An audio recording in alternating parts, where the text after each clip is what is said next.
I think a lot of people are under the assumption that this is going to be a bad film from Marvel, and you have haters out there saying that it is, and the odds are that they actually haven't seen the film. While the advertising of this film doesn't help the film's case in terms of avoiding that narrative, I actually think that this is my favorite Marvel film of the year because it brought back this vital element that I felt the MCU was missing, that the MCU stopped focusing on because they took such a dark and serious route, which can be good.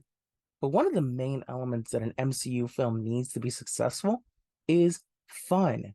And if you like to have fun with films, you're most likely going to like The Marvels. Hello, everyone, and welcome back to For the Agenda. If you're new here, welcome. My name is Huang, and on this channel, I essentially watch mainstream content and let you know if it's worth your time, because your time is valuable, and no one should tell you otherwise. So today, I'm going to be talking about the newest film from Marvel Studios, The Marvels, which has successfully brought back something I have hated seeing on my timeline, known as Twitter trolls and haters. So the plot for this movie follows Carol Danvers, aka Captain Marvel, who has reclaimed her identity from the tyrannical Kree and taken revenge on the Supreme Intelligence. But unintended consequences see Carol shouldering the burden of a destabilized universe. When her duties send her to an anomalous wormhole linked to a Kree revolutionary, her powers become entangled with that of Jersey City superfan Kamala Khan, aka Miss Marvel, and Carol's estranged niece, now Saber astronaut, Captain Monica Rambeau. Together, this unlikely trio must team up and learn to work together in order to save the universe. So I got to see this film at an advanced screening, and I am so grateful. Thank you so much to Disney for allowing me that opportunity. I have to say, this film was a very hard film to market. Now seeing it, I understand that now because this is quite different for the MCU. And it does seem at first like this was pitched as Freaky Friday superhero edition with the entanglement of the powers and the switching places angle, which I'll tell you right now, I really liked how they switched powers in this film. It looks so cool. I definitely think my IMAX experience probably helped in that regard, but it was so much fun to see them switch places throughout the fight sequences. I thought this was a cool angle to use for a team up movie. It gives them a reason to team up where it doesn't feel like a forced scenario. Now, this is also a film that unfortunately couldn't run a press tour before its release due to the actor strike, making this the first Marvel movie to release during the strike. And even though, thankfully, the actors and the writers got what they wanted, and as they should, as they deserve, the damage unfortunately might be done with this film when it comes to, I don't know if you saw, but the box office is not as high, I think, as it should have been. There's a lot of negativity surrounding this film.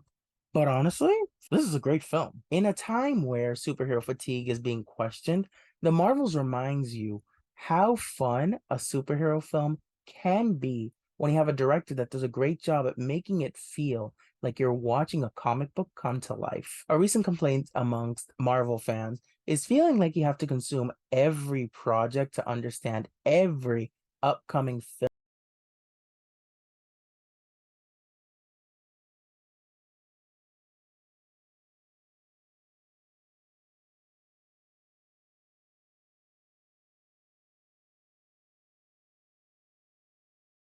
Many television series and solo adventures in their films, as hard as Quantumania tried, that never really went anywhere afterwards. And Guardians of the Galaxy 3, while an excellent film, wrapped up a trilogy. I feel like now some fans feel like watching these projects feels like doing homework. And some of the assignments don't even feel necessary, as some fans, as we've seen, tend to skip projects until they feel like watching something that catches their attention. Recently, there doesn't feel like there is a clear vision as to where Marvel is headed.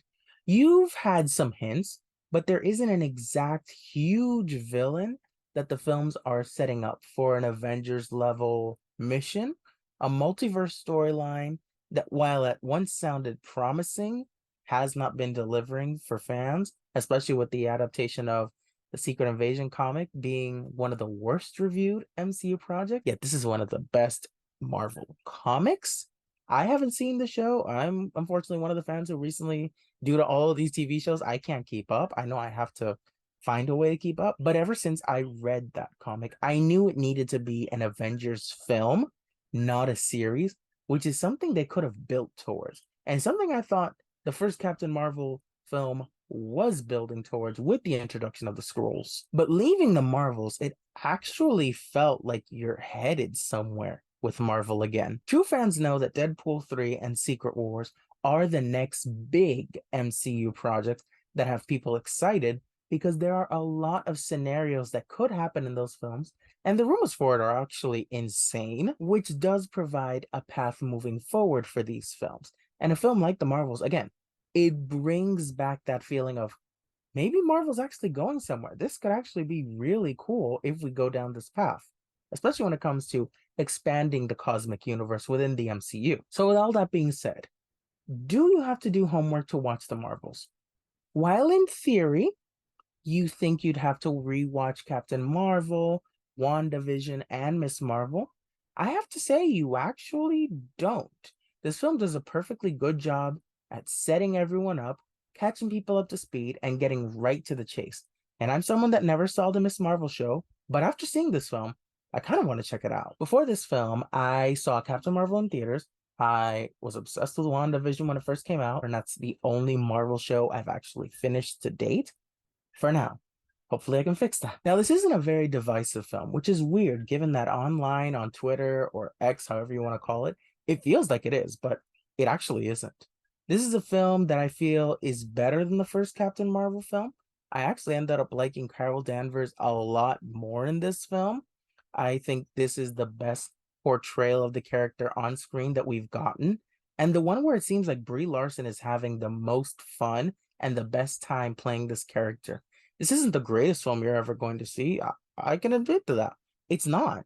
But nor can I say this film is perfect because, again, it isn't.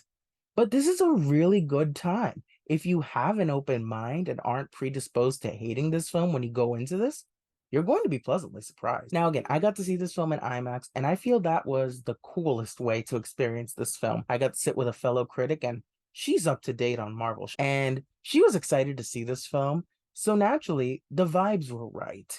You can't say the same for, unfortunately, the people seated in front of us who looked like they only came because they want a giveaway for it. At least that's what it looked like throughout the film, where they were just not interested in it at all. And I was honest with my friend. I was like, listen, I haven't seen Miss Marvel. I know I'm behind. But she told me if there's anything here that requires specific explanations from that series, I got you. And that's probably one of the best ways to see this film. See it with someone who maybe is up to date with Marvel in case you aren't that caught up or you need a refresher. I think that's definitely going to help. And she filled me in on some stuff with Miss Marvel, like the bangles and their importance before the film. And also, the film does a good job explaining the bangles as well, which is great. Again, this film does catch people up to speed. And quite honestly, our little row slash section, I think, had the best time with this film. A little group of Marvel fans who get what Nia DaCosta was serving. Yeah, that was us. We wanted a fun time that didn't feel like some recent Marvel films where some of the humor was forced, like, let's just name some names, Quantum Mania, and even I have to say, even though I'm a huge Thor fan, Thor Love and Thunder, which the more I rewatch it, the more I see how Taika Waititi overdid it with the humor and less of it lands the more time passes. But the Marvels, I didn't think the jokes were trying too hard. They were actually quite effortless. They earned my laughter, and I ended up remembering the jokes afterwards. When jokes stick with you, that's when you know they're great. This film overall is very impressive, and I have to say, one of the scenes that really impressed me, not only with the camera work, but how much it felt like the comics was actually one that was teased in the first clip they dropped online. That to me felt like classic Marvel, where you laughed along with the jokes, similar to the scene on the racetrack with Robert Downey Jr. and Iron Man 2 and Pepper Potts. That scene to me was like, they're cooking here. This is the side of Marvel I've been missing. You're excited with the action scenes and you're excited to see where that could lead to. But when it has to be funny, it's actually really funny. And one of the elements here that really makes this film stand out and work the way it does is the on-screen chemistry between Brie Larson, Tiana Paris, and Iman Vellani. They were excellent. This is the best version of Larson's character. Nick Fury even has a line here about how Captain Marvel gets so much hate unnecessarily for trying to do her job. And you can tell that it wasn't a throwaway line. You can't deny how true that statement is right now when you see those Twitter trolls. And it honestly didn't feel like acting. It genuinely felt like he meant that statement. I think Captain Marvel herself, she is a cool character, and I like Brie Larson in this role. If they are going to make another film for Captain Marvel, I'd rehire Nia DaCosta if she wanted this job because she made her look so cool in her action scenes, much cooler than in the first film. And I really wish the trio had a chance to showcase their chemistry during joint interviews to promote this film because I think that would have helped quite a bit get people into these seats in theaters, and that is something that cannot be ignored. Iman Vellani as Miss Marvel easily steals the show. She's so funny, but she also has this endearing quality to her where she's so likable and has such great screen presence, and you like her character more because of the actress that is playing her role. She actually is a fan of the comics and she's enjoying what she's doing, and you root for someone who's living the dream. She's also the heart of this film. I loved the dynamic with her family, who were great here as well. I really enjoyed how they got involved in this adventure. I thought that was really well written into the film. And I thought her fangirling moments felt accurate for a teenager, but also quite well balanced with being a teenager and a superhero. Looking at it from her perspective, you're getting to work side by side next to your hero, someone you idolize. Like, yeah, I'd be freaking out too. People may think she overdid it, but imagine meeting your favorite celebrity ever. There's no way you'd be completely calm about it, and you'd be a liar if you said you would be calm. If anything, her fangirling feels on the level of Tom Holland as Spider-Man, and a lot of people love Holland's interpretation of the Spider-Man character. It just took some time for them maybe to get as adjusted to it as they are now. And a lot of people should give themselves that chance with Miss Marvel. And because her character is a fan of these superheroes, that actually comes into play quite well here with her ideas. Again, very well balanced the way she's a fan, but she's not dragging this team down. She's actually a great contributor to it, and she is learning along the way of what it actually takes to be a superhero the way her idols are. And Tiana Paris as Monica Rambeau, she was also excellent. I liked her character development here from WandaVision and her evolution as a leader. She's a great problem solver in this film. And even the scientific aspect where she explains stuff was well done because you get to see her character be excited to discuss these theories and these ideas, yet she's also figuring out ways that she can actually solve the problem going on at the moment and how she can make sure that she can be part of the solution rather than the problem. And I really also enjoyed seeing the emotional side to her character. That's another aspect that I really enjoyed seeing here. Women being powerful even while hiding their wounds. And when they try to heal their wounds, they become stronger when they see that they're not alone and that it's okay that they're stronger together. I thought that was a beautiful message. Also, shout out to Goose, my favorite character introduced thanks to the Captain Marvel film. He comes back here. He is amazing as always. And the Flurkins here, they were a riot. I was so happy seeing them and Goose every time they were on screen. And I think fans of the character Goose will surely feel the same way watching this film. Now, like I said, this film isn't perfect, and I think the story is not flawless, but it's very easy to follow along. You get from point A to point B quite well. But one of the negatives for this film is that the villain could have been a little more memorable. And it's not the fault of the actress playing her, not at all. I thought she was fine, and she's not the worst MCU villain.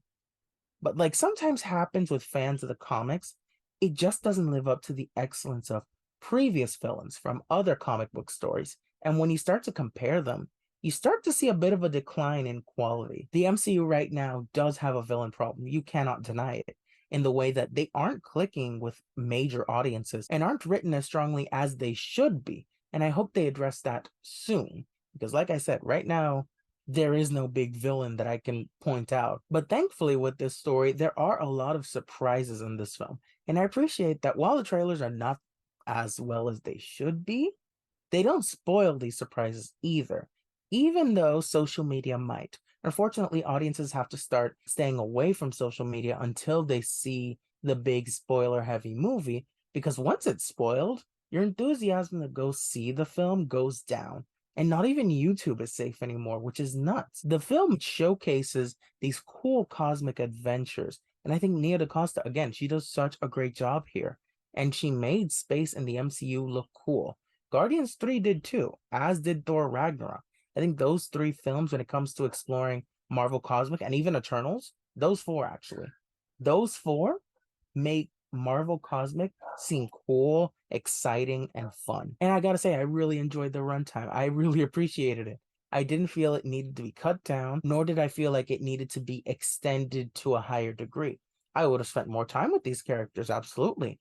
But that hour and 45-minute runtime, when you add in those commercials, it just feels so well done. It hits the ground running and it doesn't let up. And in a world where audiences are growing tired of films being unnecessarily long, this film proves that not every superhero film has to try to clock in at 2 hours, over 2 hours, getting close to 3 hours to be effective. Now, there are two credit scenes, which I really enjoyed. I stayed all the way until the end of the credits, and there was nothing there. So they are technically mid-credit scenes, even though one of them feels like the end of the movie. It's technically a mid-credit scene. But what they're hinting at and what they're trying to set up, honestly, could be quite fun and exciting. And it gets you to start thinking about, oh, this could be leading to this, and this could be leading to this, and the inclusion of this character and that character. And that's so much fun. That's the point of having a great Marvel and credit scene, mid-credit scene, where fans actually get excited about future projects. I think Nia DaCosta actually has directed a really good film, and I thought that she made the film work. It's inventive, somewhat refreshing for the MCU to go in this direction. It's full of a lot of heart, it's visually stunning, and it doesn't suffer from a pacing issue, at least for me. She made a film that kept the story moving, and it's meant to keep the audience's attention. I think that's very important. And as a director, I really liked Nia DaCosta's Candyman film, and I was so happy for her when she got announced as the director for this film. She understood these characters and what this film was supposed to be.